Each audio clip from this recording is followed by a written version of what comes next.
आरक्षण के खिलाफ चल रहे आंदोलन में बीते दिन हालात बद से बदतर हो गए, जिसके बाद शेख हसीना को पीएम पद से इस्तीफा देकर देश छोड़कर भागना पड़ा। फिलहाल वे भारत में हैं और ब्रिटेन या फिनलैंड जा सकती हैं। अब इस बीच सभी के मन में एक सवाल कि आखिर बांग्लादेश में इतना बड़ा आंदोलन कैसे खड़ा हो गया और इसके पीछे कौन था। इसका जवाब है वो 3 छात्र जो इस विद्रोह की लड़ाई का मुख्य चेहरा रहे, नाहिद इस्लाम, आसिफ महमूद, अबू बकर मजूमदार। तीनों ही स्टूडेंट्स ढाका यूनिवर्सिटी में पढ़ते हैं, जिन्हें आरक्षण का मुख्य चेहरा भी कहा जा सकता है। एक खबर के मुताबिक तीनों को ही 19 जुलाई को अगवा कर लिया गया था, फिर उनसे कड़ी पूछताछ की गई, उत्पीड़न किया गया और 26 जुलाई को छोड़ दिया गया। पुलिस ने दावा किया कि उनकी सुरक्षा के लिए उन्हें हिरासत में लिया गया। छूटने के बाद तीनों ने फिर से आंदोलन को आगे बढ़ाया और 10 दिन के अंदर देश में तख्ता पलट हो गया।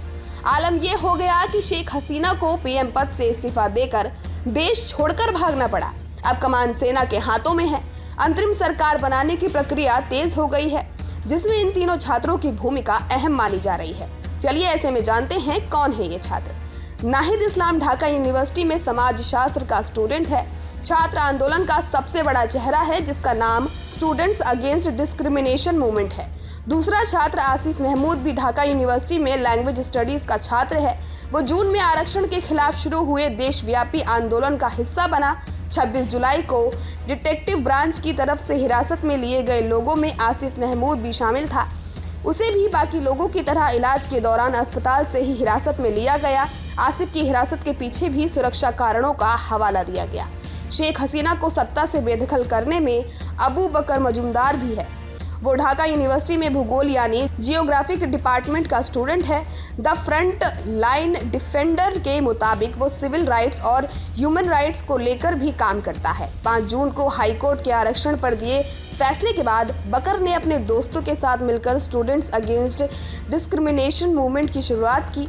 उनसे स्वतंत्रता सेनानियों के रिश्तेदारों को सरकारी नौकरियों में आरक्षण दिए जाने का जमकर विरोध किया। अबू को 19 जुलाई को शाम धान मंडी इलाके से कुछ लोग अपने हाथ ले गए थे, जिसके बाद कुछ दिन तक उसका कुछ भी पता नहीं चला। 2 दिन बाद उसे सड़क किनारे जहां से उठाया गया वहीं छोड़ दिया गया। बाद में अबू ने मीडिया को बताया कि पुलिस उसे एक कमरे में बंद कर आंदोलन वापस लेने का दबाव बना रही थी। पिछले महीने विरोध प्रदर्शन को लीड कर रहे 6 लोगों को डिटेक्टिव ब्रांच ने सेफ रखने के नाम पर 6 दिनों तक बंधक बनाकर रखा था, जिसमें नाहिद इस्लाम, आसिफ महमूद और अबू बकर मजूमदार घायल थे और अस्पताल में इलाज करा रहे थे। इन सभी से आंदोलन को वापस लेने के लिए जबरदस्ती वीडियो बनवाया गया। जब ये कैद में थे तब गृह मंत्री ये दावा कर रहे थे कि उन्होंने अपनी मर्जी से आंदोलन को खत्म करने की बात कही। जब मामला खुला तो प्रदर्शनकारियों का गुस्सा और भड़क गया। प्रदर्शन इतना बढ़ गया कि हजारों लोग सड़कों पर उतर गए।